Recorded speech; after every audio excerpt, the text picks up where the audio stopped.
It is a great pleasure to be here with Hilary Kallenberger again. Hilary, thank you for joining me for another episode. I had a chance to interview you on episode number 204. That was back in January.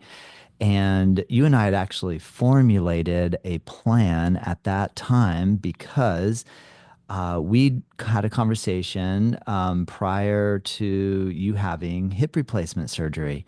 And now it's May, and what is today's date? May 20th.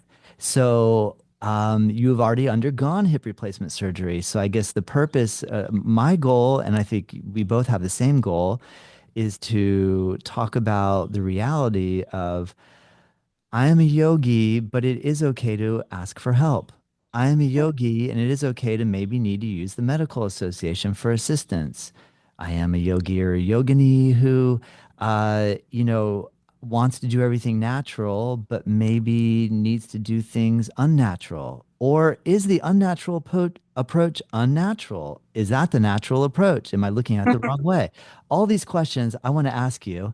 But before, I know it's a little bit of a long intro. How are you feeling today? How are you doing? I'm feeling really good. I'm feeling great. Good. Yeah. Well, There's a lot has happened since we talked last, for a sure. lot has happened. Well, I'd like to hear all about it. How was the surgery and how's your recovery been?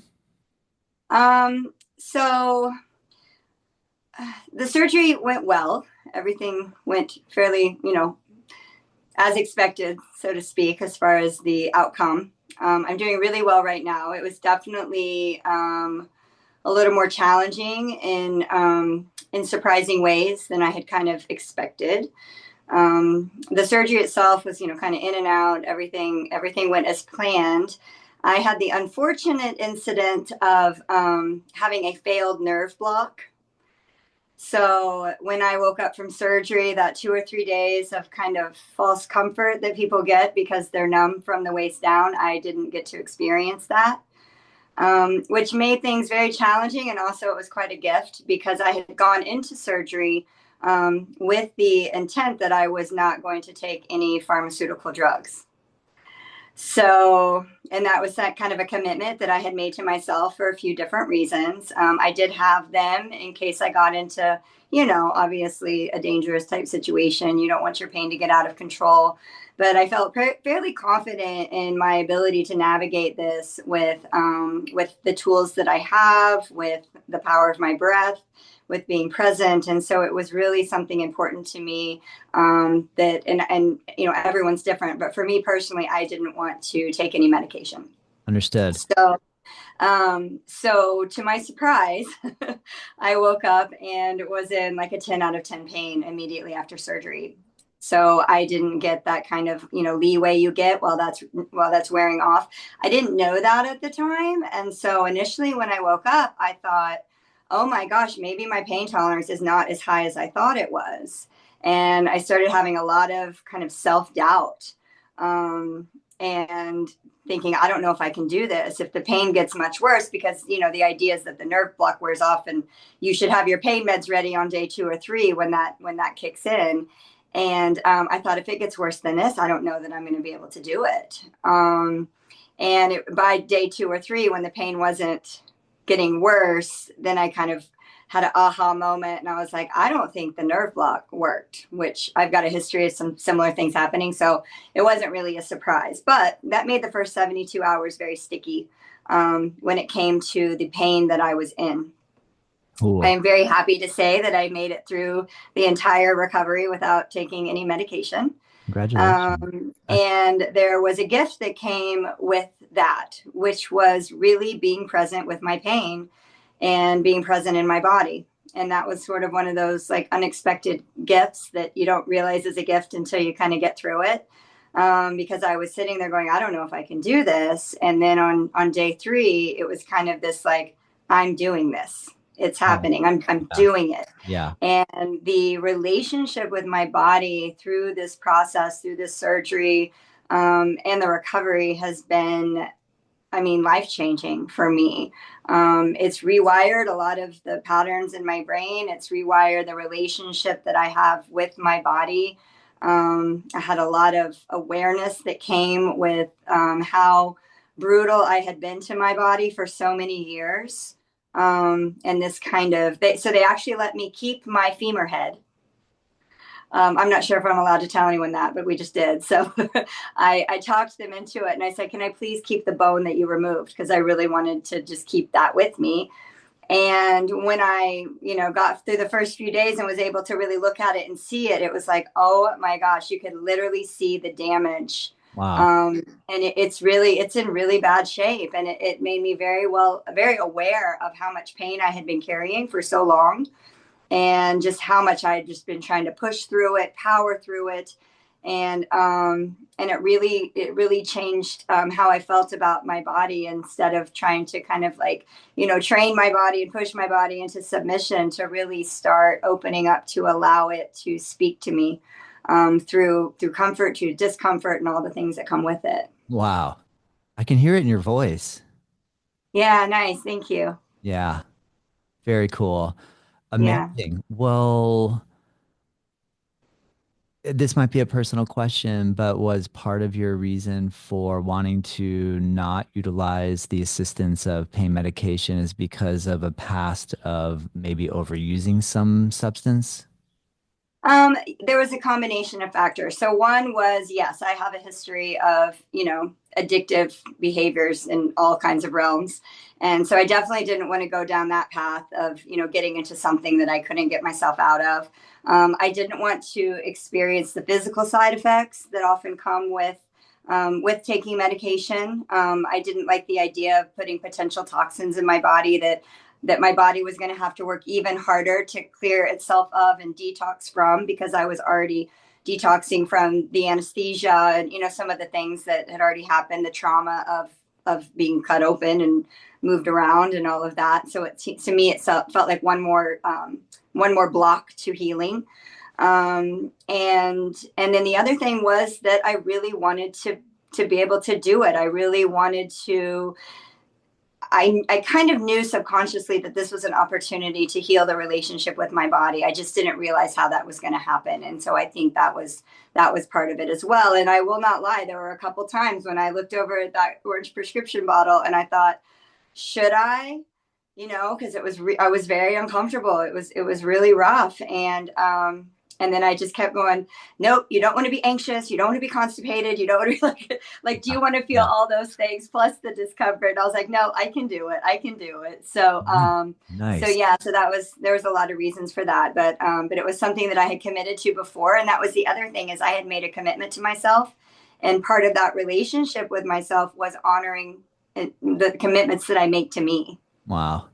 Very cool. Congratulations. How has your I don't want to assume that everybody listening to you and I now have listened to episode 204, but just to give a real quick, brief um, reanalysis for the listener, for you listener, is Hilary is a yoga teacher and she lives on the west coast of Florida and she's been practicing dance for a really long time at a high level in New York and then got into yoga and body work. And you're also a licensed counselor, I believe. Do I have that Previous right? licensed counselor. Previous Yeah. licensed counselor, Yeah. but still working with people and clientele to improvement, betterment, coaching, working with yoga. So you've had a long history of body movement awareness and then had this incredible hip pain and decided to go ahead and have the surgery. So that's a real quick synopsis. You probably could have done it better than me, Hillary, but I figure at I least think so those listening will have some idea who I'm talking to.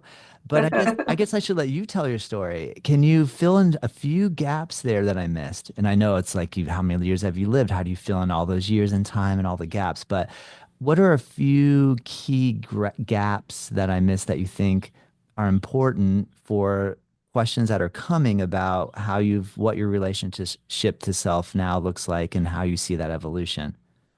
Well, so I'll kind of touch on a few things you said. So I was a dancer up until my early 20s and then sprinkled a little bit beyond that.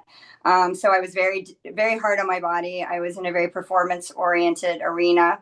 Also, my home life was a little performance oriented as well. So I was very hard on myself. I was a perfectionist and developed, a history of things like addiction, eating disorders, really had a challenging relationship with my body and never felt I was good enough. I sought wanting to help others, and so I think I was subconsciously trying to heal myself through my work as a counselor. I then became a fitness instructor, a yoga instructor, a personal trainer, started doing body work, and really started working with others in that capacity, which in turn helped me, kind of navigate things for myself. But I was always kind of up in my head. I knew the things to do, but I never felt it in my physical body. I knew that my thinking was off.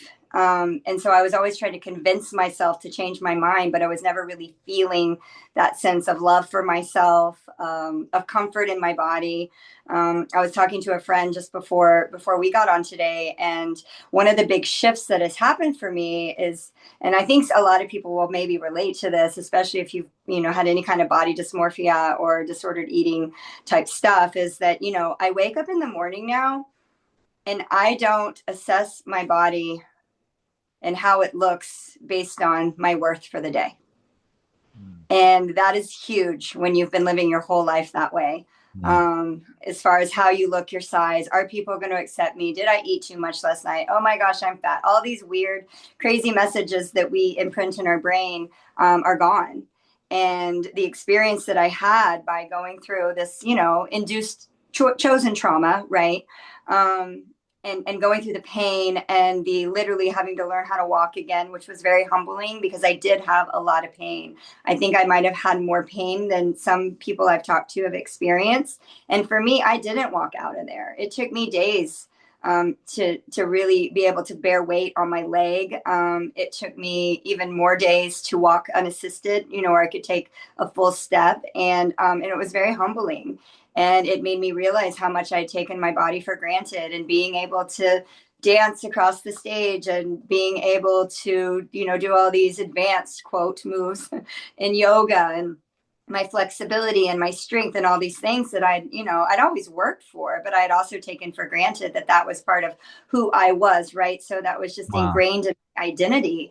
And I had to really shed those layers of like, well, who am I if I'm never able to move that way again? Like, does that really change who I am and my worth? Or, who am I at a deeper level? And those weeks after surgery really gave me an opportunity to sit with that, to examine that, to be with my pain, to look at my body in a way that, I'm actually feeling what I say to others, which is like, honoring your body as a vessel that gets you around through this life and all the things that it does do for us. And I got back on my yoga mat on day 13. And my physical body was not ready for that, but I needed that. I needed to remember what my yoga practice was about. And it wasn't about being able to, to do a complicated pose, right? But it was really about being in community and breathing and honoring where I was. And I wanted to set an example for my students, and I wanted to show up. So I showed up every day. As soon as Wow. I was able to drive, I showed up on my mat and I did what I could do. And I walked in there with a cane, and there was a lot of things that I couldn't do, but one day at a time, things got easier, things got better. I invested in the practice, and I would say that now my practice is better than it's been in 2 years, because I've rebuilt the strength in the way that my body needed, instead of trying to push through pain and work around it all the time. Wow. Wow. That's amazing, Hilary. Holy cow. So Yeah, like cool. fun. Yeah. It was really cool. Yeah. I mean, And I love hearing all this because I'm just so curious, and I think what's most impressive to me is it seems or it sounds to me like you going through the pain really had a profound effect on you. Like it's maybe you're right. Like it actually rewired a few wirings that need to be rewired.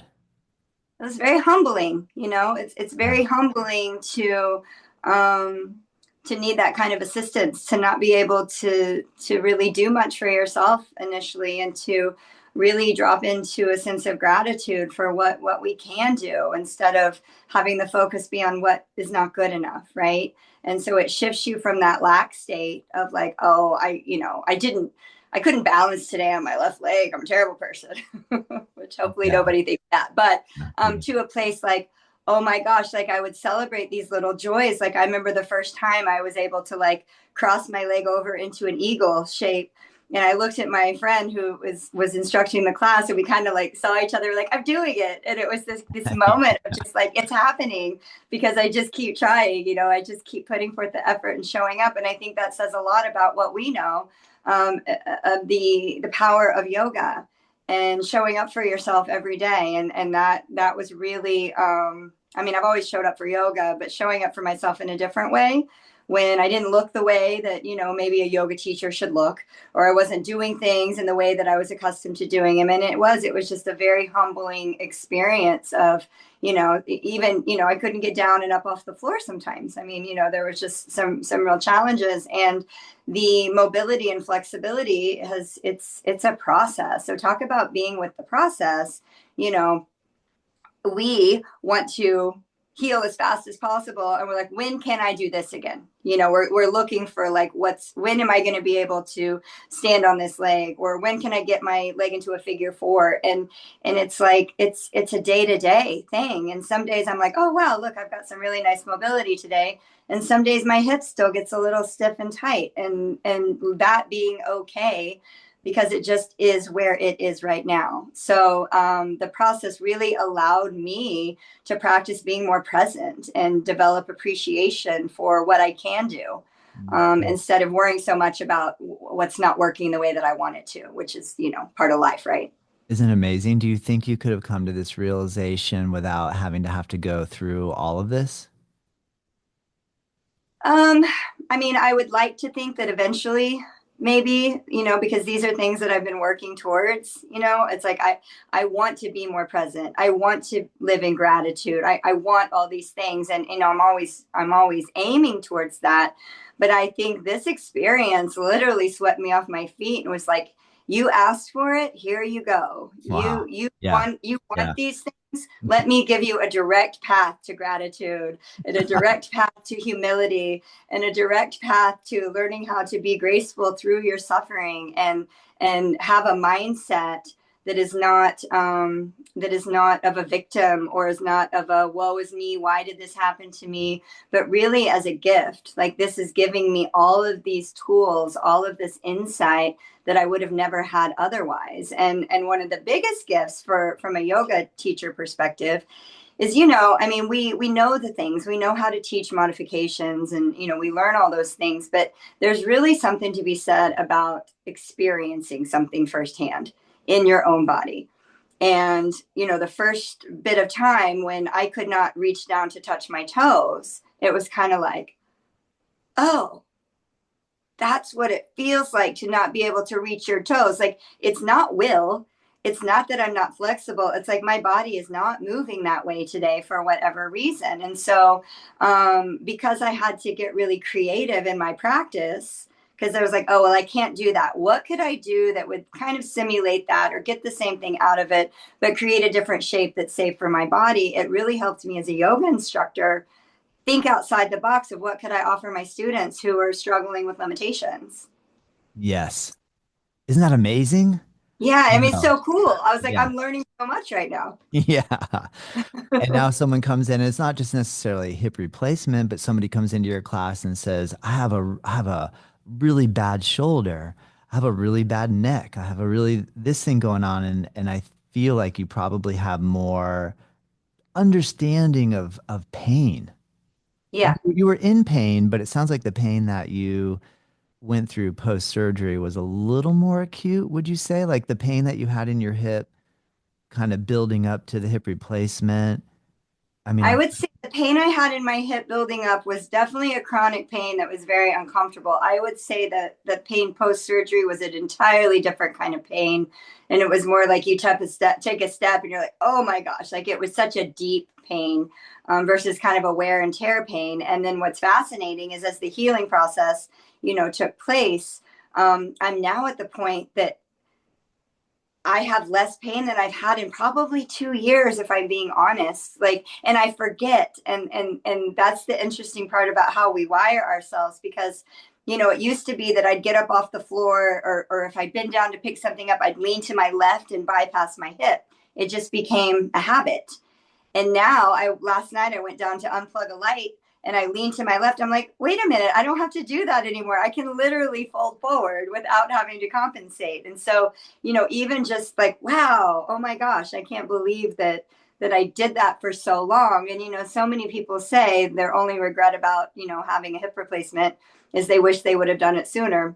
Amen. I mean, Yeah. if I would have really listened sooner and explored that before it became a dire need, my recovery might have been a little easier too, because I went into it with a lot of damage. So, it wasn't really elective in that sense, and that I had a lot of things that were flared up. Well, you worked on me, flared up and tight and constricted, that had probably been that way for many years. So part of my recovery was actually getting muscles to come back online that weren't just dormant because they had been sliced from surgery, but they had been dormant for years. So it really took a lot to kind of, get things moving again in the way I needed them to.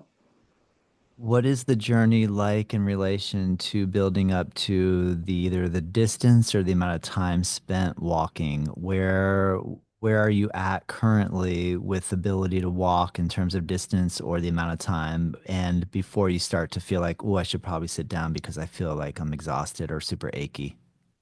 Um, I would say so. The process of that was interesting. Every day I set a goal for myself. Um, Day one was to take a shower. Day two was to go outside and get fresh air. I mean, very small goals that I knew I could do. Um, I was on a walker for a bit, barely bearing weight, and then I started to get more comfortable with that, and then I moved to my cane. And then like my first real steps without cane assistance, it was like, okay, my goal tomorrow is to take 5 steps. And then the next day it was 10 steps. And so I just baby stepped my way up. And then it got to where, okay, I can walk around the block before things start to seize up a little bit.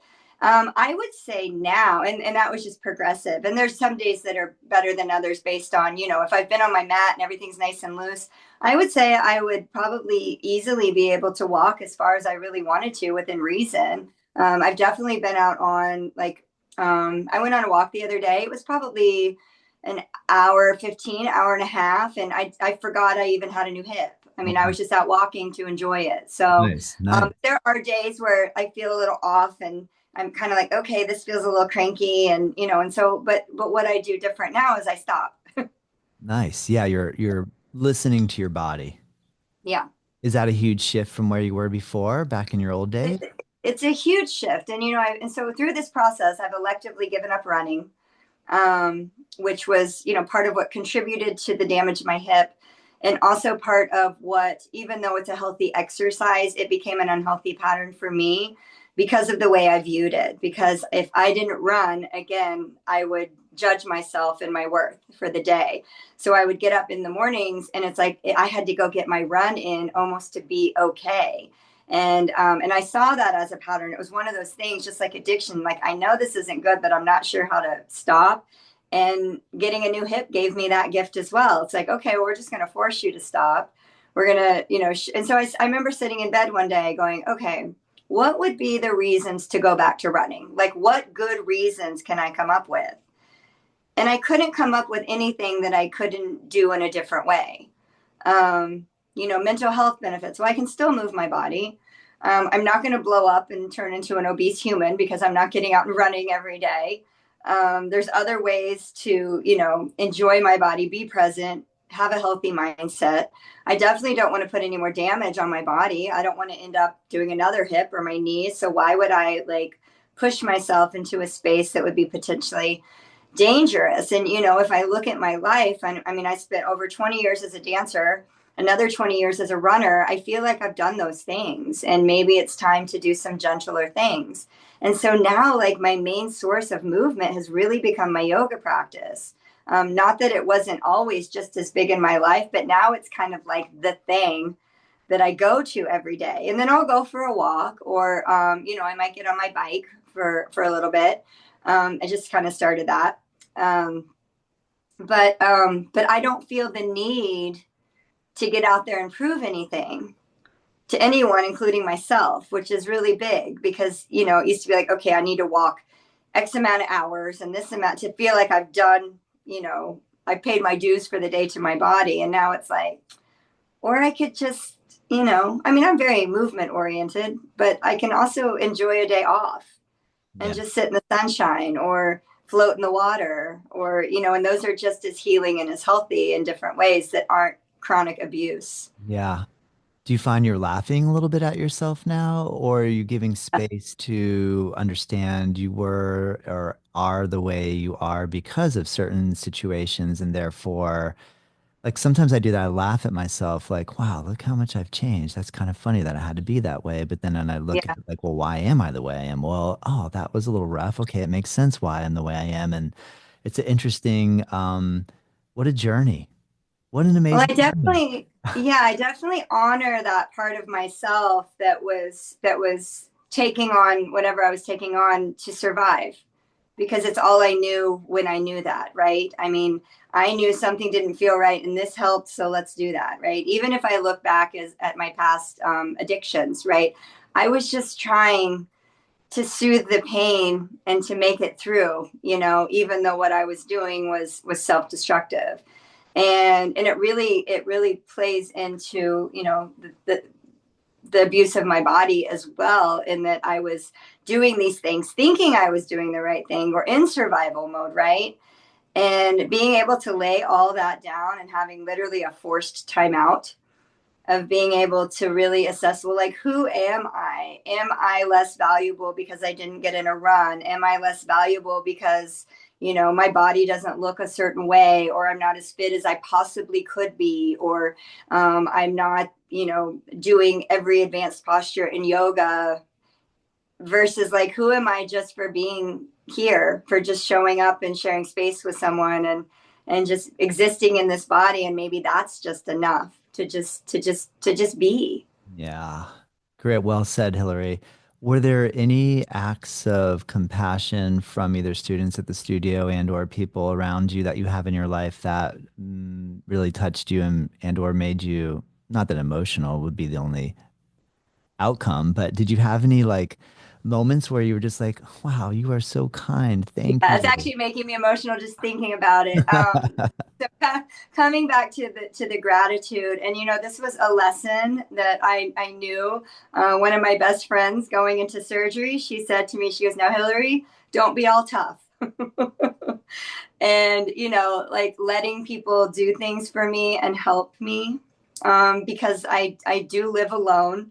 I did have a lot of friends here that pitched in all kinds of different ways, to get me there, to get me home, to make sure I was safe. And I have so much gratitude for that, because I didn't have any family with me through this journey. My daughter was actually supposed to fly out the third day to stay with me a couple days, and she got really sick the night before her flight and had to cancel. And I almost feel like that was kind of divinely orchestrated as well, to allow me to really receive help from people who were doing it not out of obligation, but out of the goodness of their hearts. And it was like feeling like a little army just kind of showed up. I mean, I had, a couple of friends that were like, okay, when are your physical therapy appointments? This one I can take you to, this one I can't. And making sure I had everyone I need. People who are like, I want to help bring you food or whatever. I had one friend and client who just was like one of the, such a huge blessing.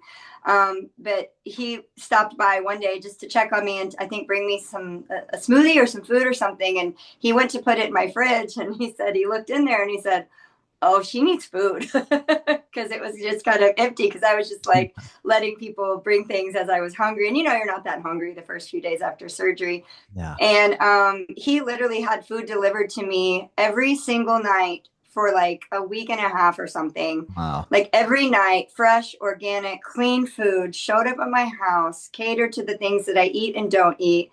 It was so thoughtful. It was so like, it just touched my heart so much, because it was just one of those things that, like, you're seeing the value, and and that's important to me. Putting good clean food in my body to help heal is important, right? So you don't want to just like grab what's on the shelf, or a bag of nuts, which I had backups and things like that. So yeah, I had plenty of people delivering food, a couple people sending gift cards, bringing by flowers, you know the best gift I got was just time spent. People willing to just come over, even if they had 15 minutes, just to sit with me and just to spend time with me. Because when you're laid up in bed and you're really uncomfortable and you've got 20 staples down your hip and you can't get into a comfortable position, just having like a little bit of light of being able to laugh with someone or distract you a little bit, from kind of what you're sitting in, knowing that it's not ending anytime soon was just such a huge blessing. Oh, So I was very made aware of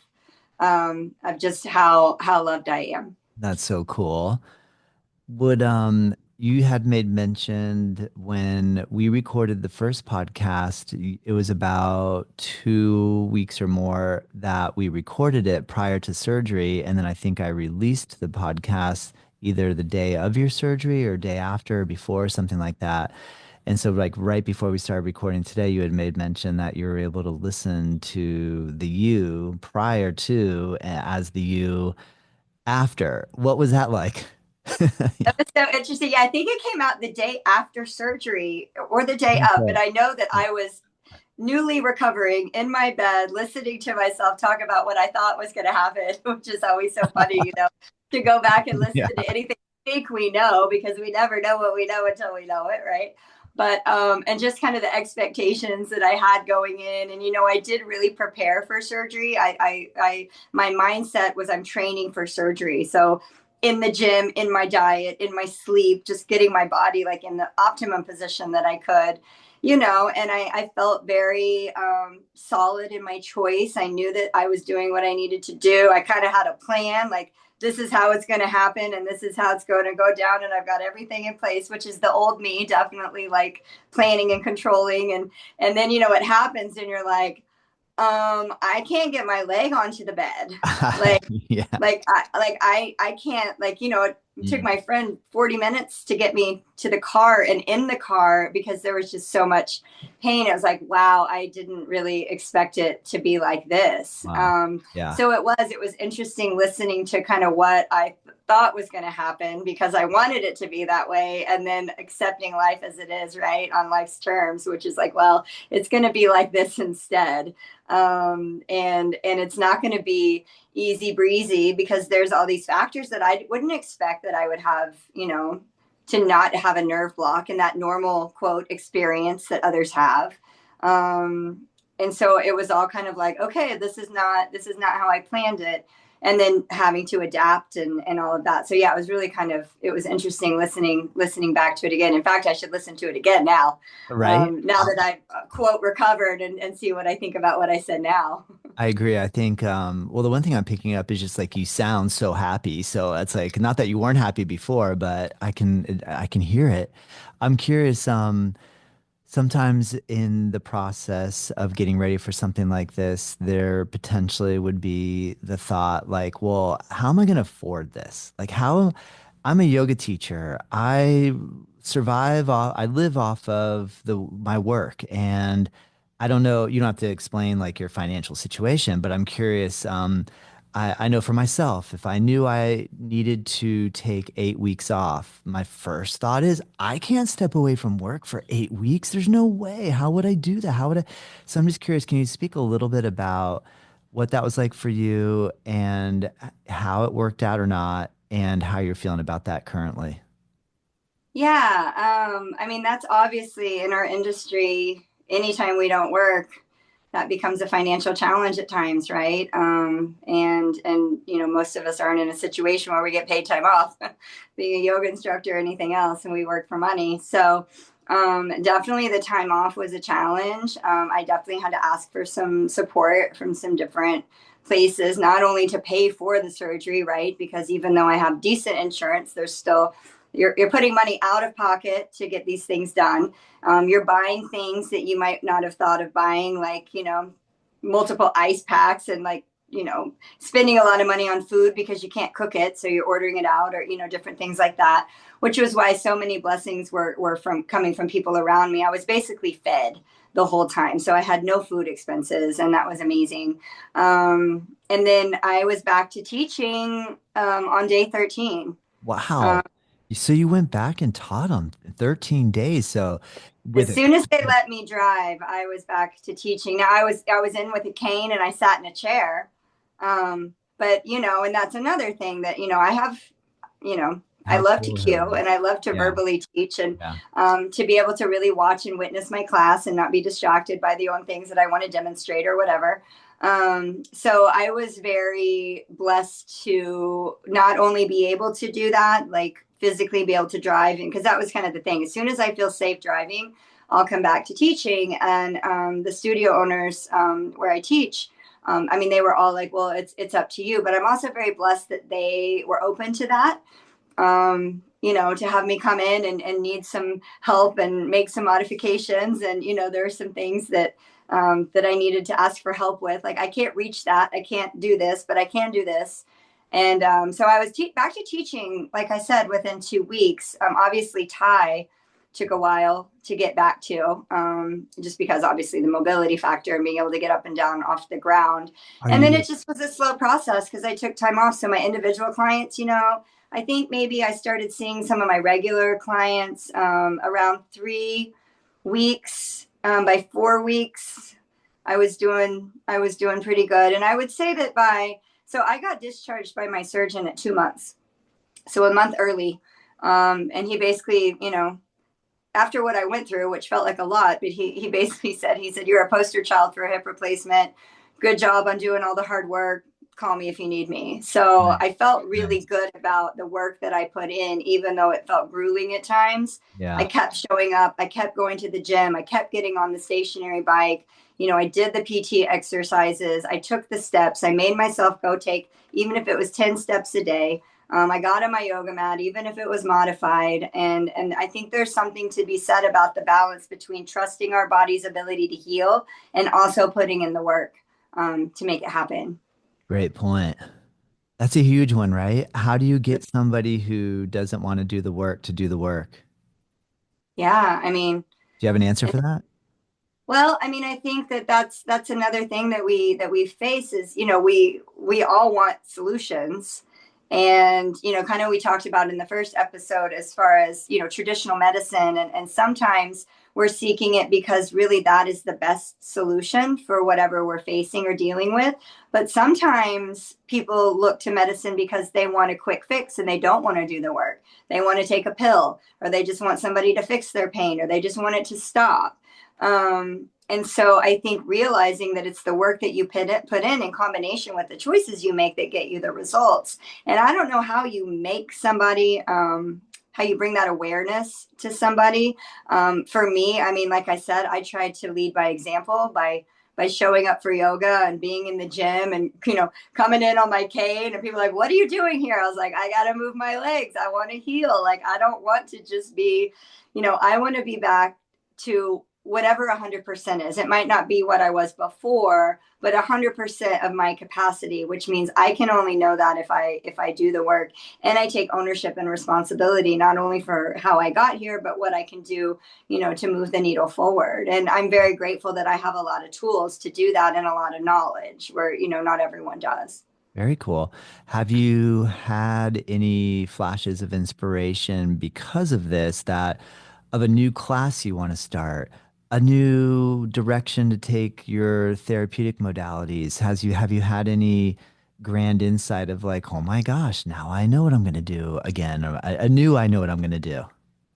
Yeah. Yes and no. I mean, I still feel really happy with all the things that I am doing.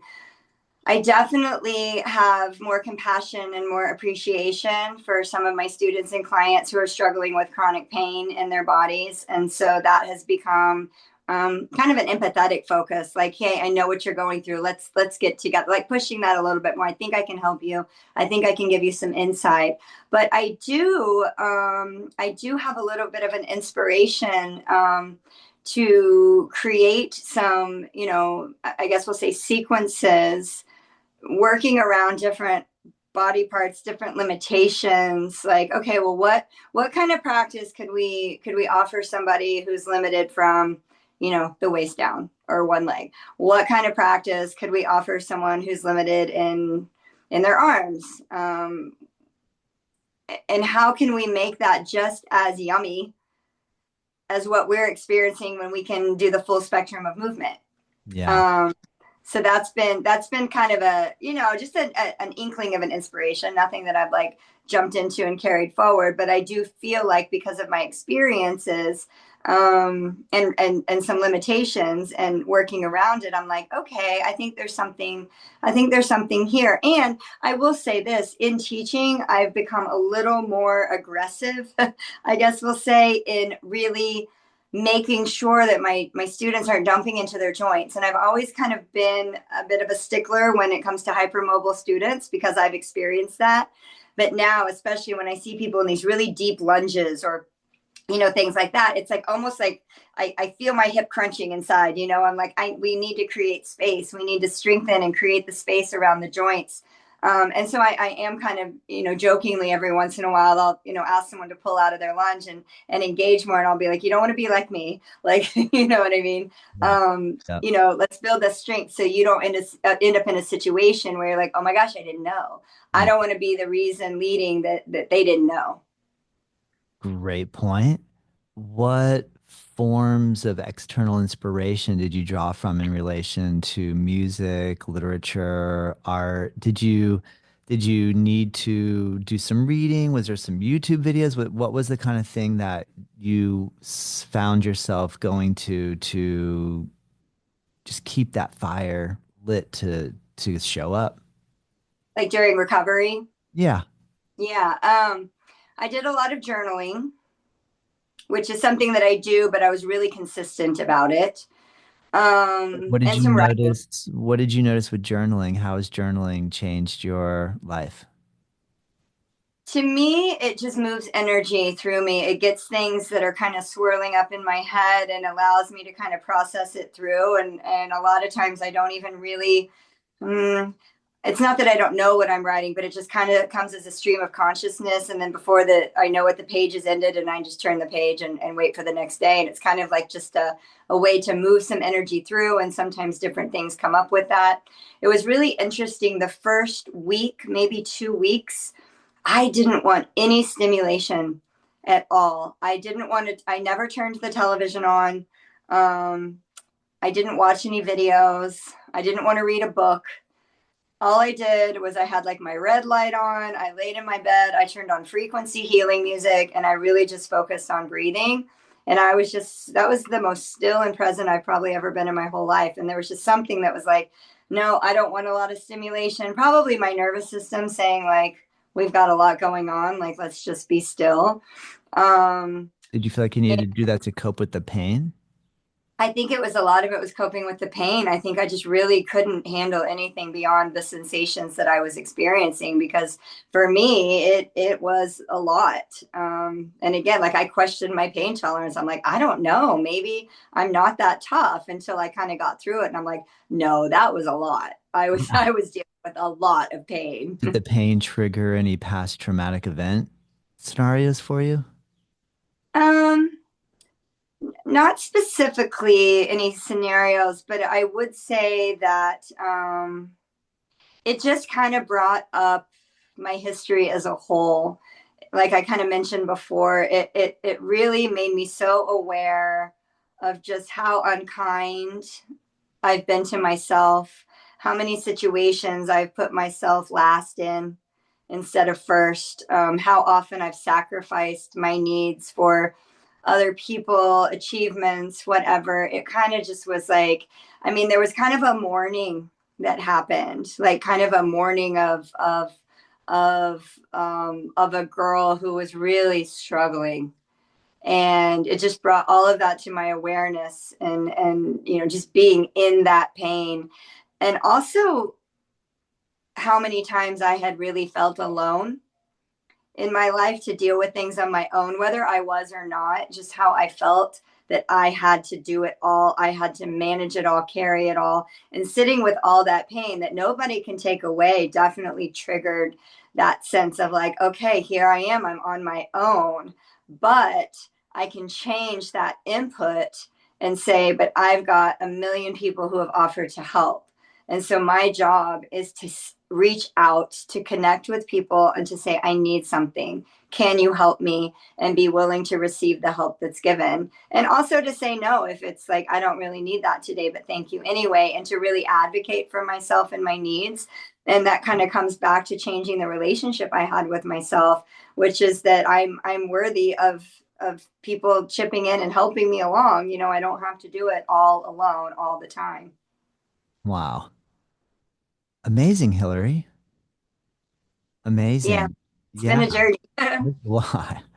That's so cool. Has there been anything that has happened recently that you are witnessing that because of that shift of always putting yourself last, which is a very humble thing, which we were all taught from children, we should put everyone else first. And, in that Mhm. way, that's how we, can take care of everybody and have everyone be in a happy, healthy place. But have you noticed any sort of decisions that you've made of late that has been affected by this realization? For example, I don't know, like any situation where you were overextending yourself and realized, no, I'm going to say no tonight. Thank you very much. See you tomorrow. Has there been something recently that caught your attention? Honestly, I would say like everything. I would say that it is really, and again, it was something I'd been working on, but this really, like when I just started saying, I've got to take care of myself first, and then I will give whatever I can give from that place. It has enabled me to set better boundaries with family, with friends, with situations. Like, no, I don't think I really want to do that. And what I've really noticed though is when I choose myself, and not even just choosing like putting myself before someone else, but value myself, like know my worth and know that I'm worthy of just being here and just sitting here and without having to perform or do anything for anybody.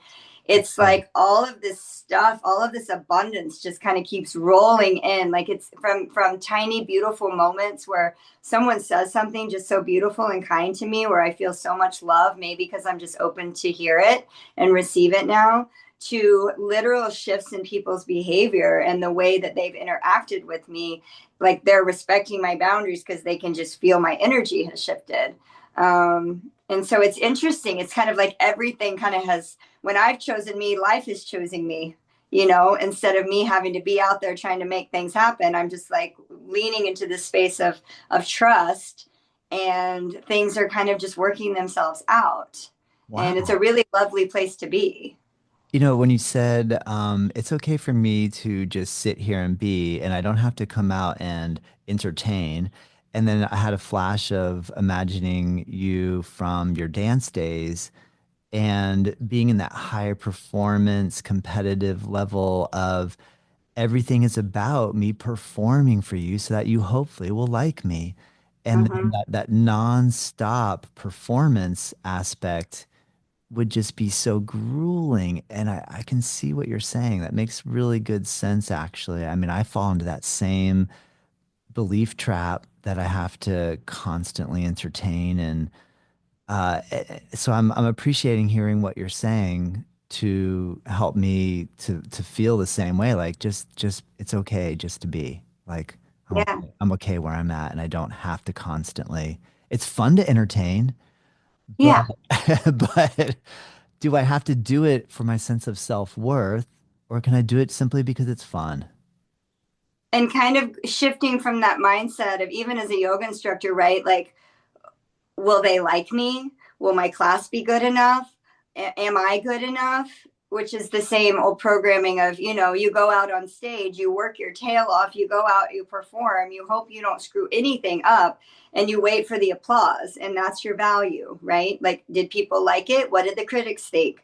What kind of write up did you get? Did they think your choreography was shit, or you know what I mean? And so you're relying on this external validation. So instead of showing up, the message of, am I going to be good enough? Is this good enough? Versus like, I already know it's good enough. And if someone doesn't like it, that's really more about them than it is me. And I'm still good enough.